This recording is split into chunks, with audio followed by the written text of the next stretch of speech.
vou apresentar o trabalho com o João, né, sobre a Eslovênia. E vou ler uma parte aqui pro senhor, para entender bem certinho mesmo.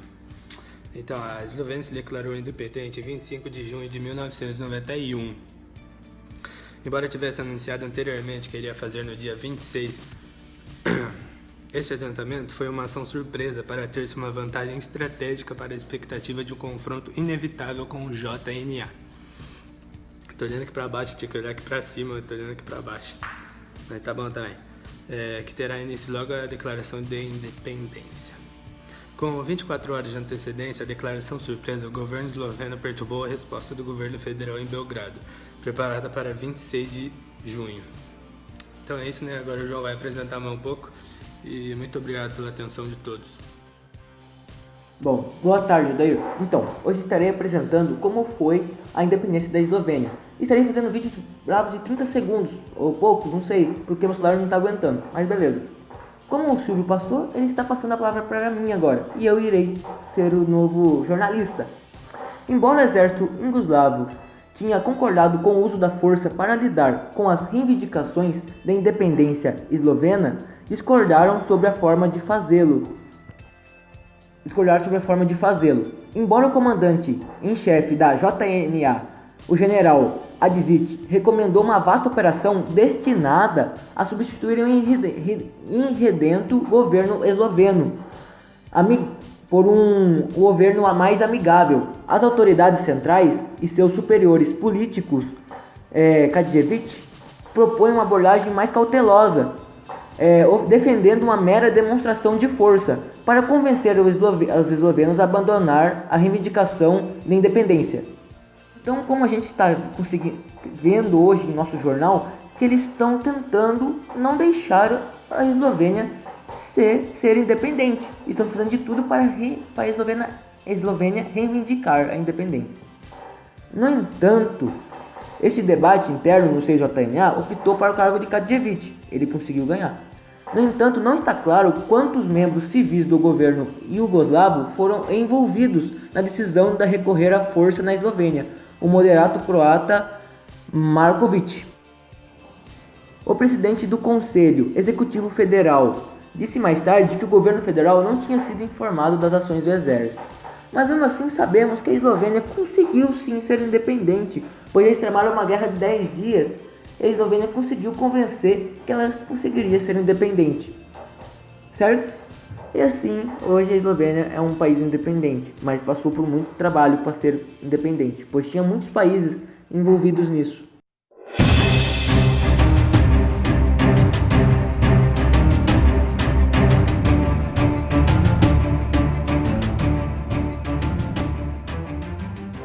Depois de anos de conflito entre croatas e sérvios, em 1991 a Croácia consegue sua independência, que só é confirmada depois de um conflito sangrento entre sérvios e croatas, que, interferido pela ONU, assegura sua independência em 1992. A Croácia celebra a sua independência após anos de não reconhecimento da sua cultura e identidade pela Iugoslávia, e também depois do abandono da União Soviética, do leste europeu, que interferia na economia e política do país. Bom, daí agora eu vou falar da continuação do Guilherme sobre a Croácia. Sobre a supervisão da ONU, o último enclave dos sérvios no leste da Eslovênia foi desenvolvida a Croácia em 1998, em 2009 e a UEL em 2013.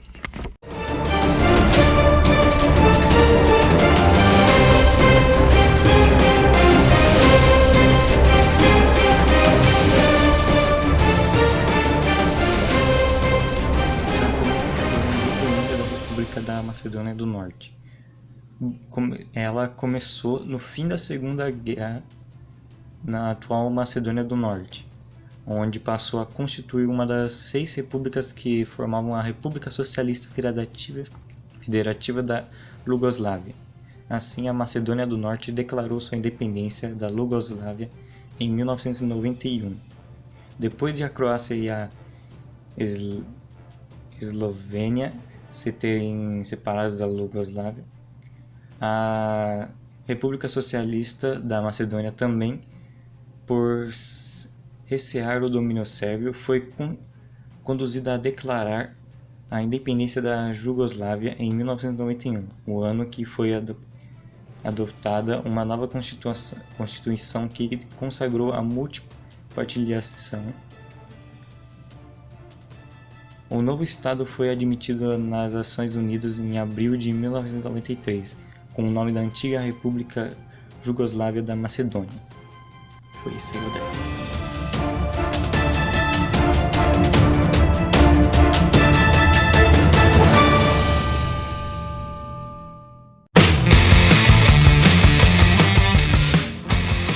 Certo. Diferentemente da Declaração da Independência de Kosovo de 1990, somente a Albânia recebeu. A segunda Declaração da Independência de Kosovo foi conhecida por vários países, incluindo os Estados Unidos, França, Alemanha, Dinamarca e Turquia, no caso. Entretanto, Rússia, Sérvia e Espanha especificamente negaram a independência. Sérvia declarou que eles retiraram o embaixador deles de todos os estados que reconheceram Kosovo. Hoje iremos falar sobre a independência de Kosovo. A independência de Kosovo de 2008 foi um ato das instituições provisórias do governo autônomo de Assembleia do Kosovo, adotado em 17 de setembro de 2008. Declarou Kosovo como um país independente da Sérvia. Era a segunda declaração de independência por albaneses do Kosovo. Instituições políticas que dominam a primeira sido proclamada em 7 de setembro de 1990.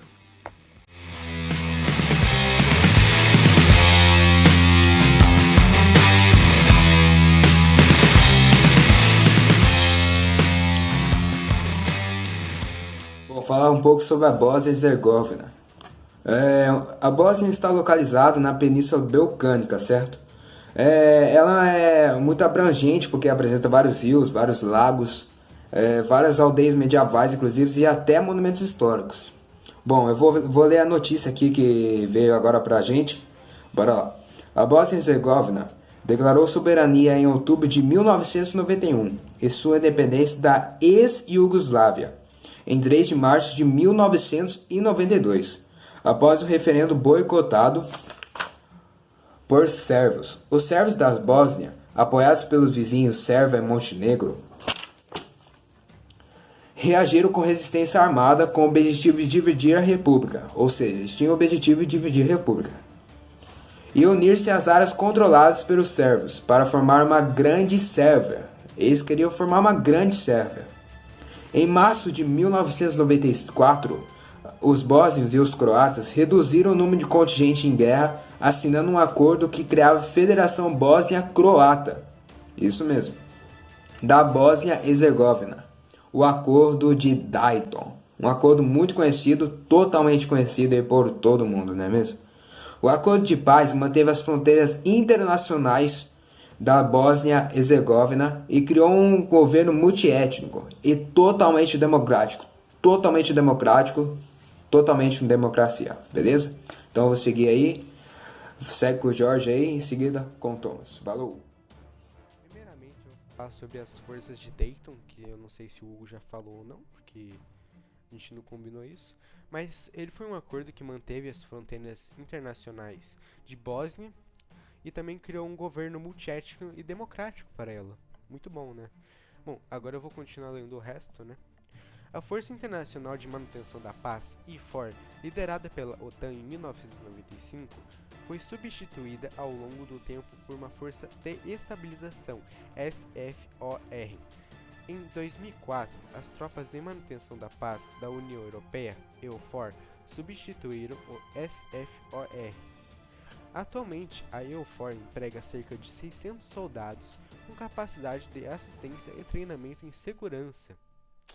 Agora, segue aí com o Thomas. As principais propriedades econômicas da Bósnia são a aceleração da imigração na UE, associação à Organização Mundial do Comércio, garantia do crescimento econômico provado de um setor privado dinâmico e cooperativo.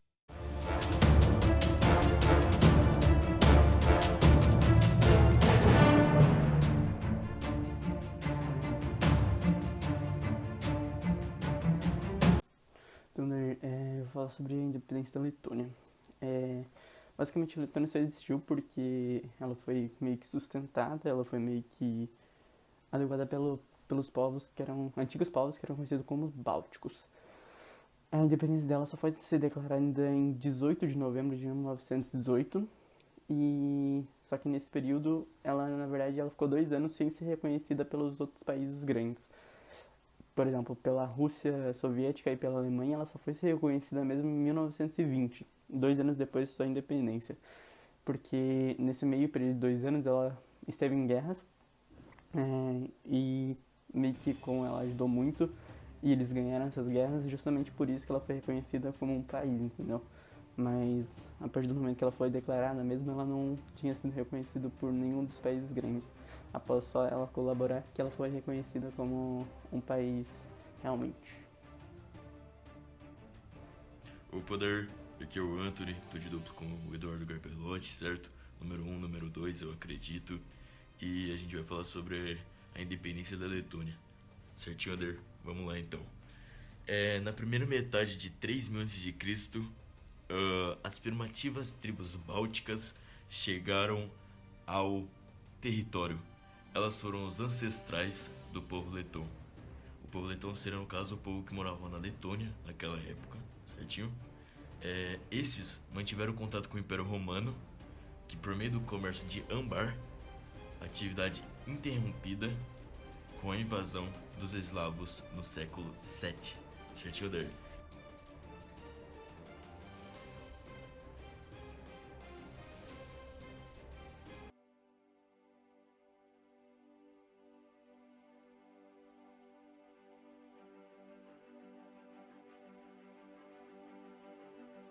Bom dia, Odair. Eu vou falar sobre a Declaração de Independência da Estônia. A Declaração de Independência da Estônia, também conhecida como Manifesto ao Povo da Estônia, é o ato de criação da República da Estônia a partir de 1918. O Dia Nacional ou Dia da Independência da Estônia é comemorado dia 24 de fevereiro. Bom dia, Odair. Hoje eu vou ler a segunda parte da Declaração de Independência da Estônia. Vem comigo! Tô adorando! A declaração foi regida pelo Comitê de Salvação eleito pelos anciões da Assembleia Provincial Estoniana. Inicialmente previsto para ser proclamado em 21 de fevereiro de 1918. O anúncio foi adiado até a noite de fevereiro, quando o manifesto foi impresso e lido em voz alta, publicamente, em Parma. No dia seguinte, 24 de fevereiro, o manifesto foi impresso e distribuído na capital de Tallinn. É isso, beijinhos!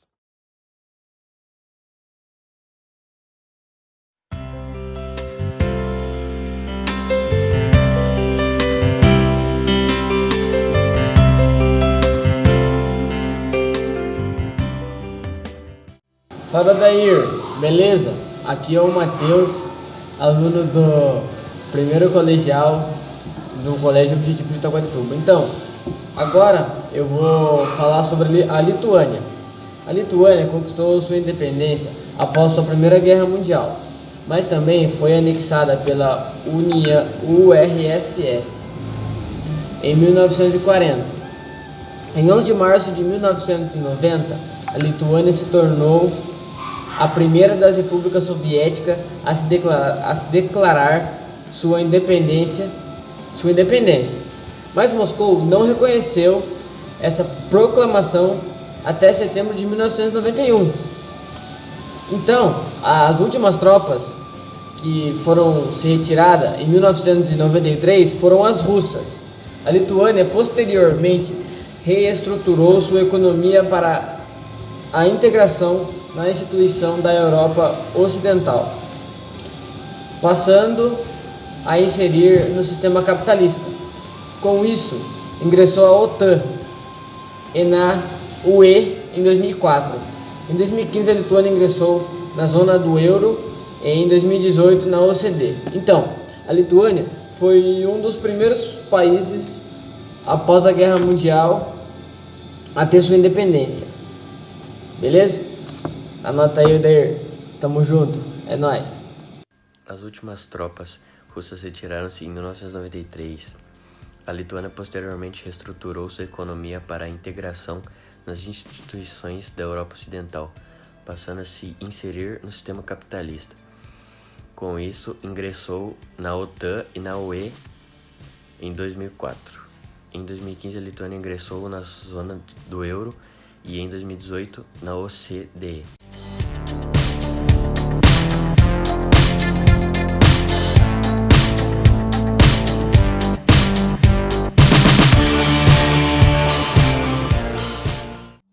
A disputa entre russos e chechenos vez ou outra ganha destaque nos noticiários internacionais com o registro de conflitos de menor e maior impacto. De fato, esta intranquila região das montanhas do Cáucaso tem sua história marcada por interesses de dimensões política, econômica e geográfica. Situada entre o Mar Negro e Cáspio, essa localidade compõe a fronteira que divide os vários governos islâmicos do Oriente Médio e zonas de influência russa no leste europeu. Sob o ponto de vista histórico, a região ocupada pela Chechênia marcou uma antiga esfera de conflito entre os espaços dominados por cristãos e muçulmanos, sob o ponto de vista político e religioso. Apesar de viver em uma região denominada pelos russos, de orientação cristã, os chechênios se converteram ao islamismo por volta do século XVIII. Em resposta a tal situação, a monarquia czarista russa decidiu anexar a Chechênia aos seus vastos domínios imperiais. Abraço da irmã dos pontos para nós.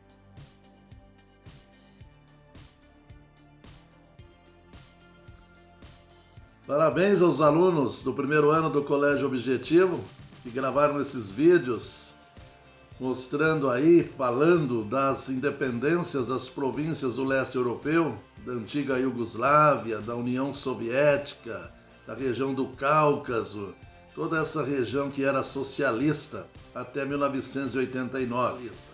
O mundo socialista ele vai surgir com a Revolução de 1917, na Rússia, em 1922, forma o primeiro grande país de economia socialista, que foi a União Soviética. E depois um efeito dominó pelo leste europeu, para a África, para o Sudeste Asiático e para a América, Cuba. E a partir da queda do Muro de Berlim, em 1989, esse mundo socialista entrou em crise. E aí foi apresentado, então, as províncias conseguindo suas independências e tornando-se países hoje. Como você tem uma Croácia, uma Macedônia, você tem uma Letônia, uma Lituânia e outros países aí que foram colocados pelos alunos. Parabéns, alunos! Parabéns pela apresentação e algumas cenas a seguir sobre os confrontos e conflitos que ocorreram nessa área aí para a libertação dessas províncias. Não foi fácil. Obrigado, então.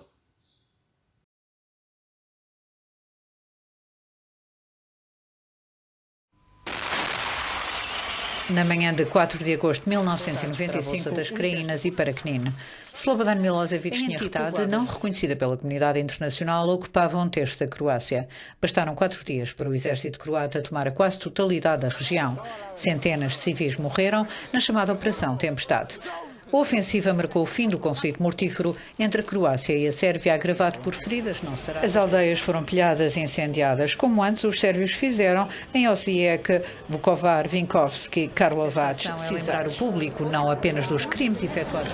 A maioria dos refugiados sérvios da Craína não regressou a casa. Na altura da guerra, a população sérvia da região atingia os 12% da população total da Croácia, agora 4%.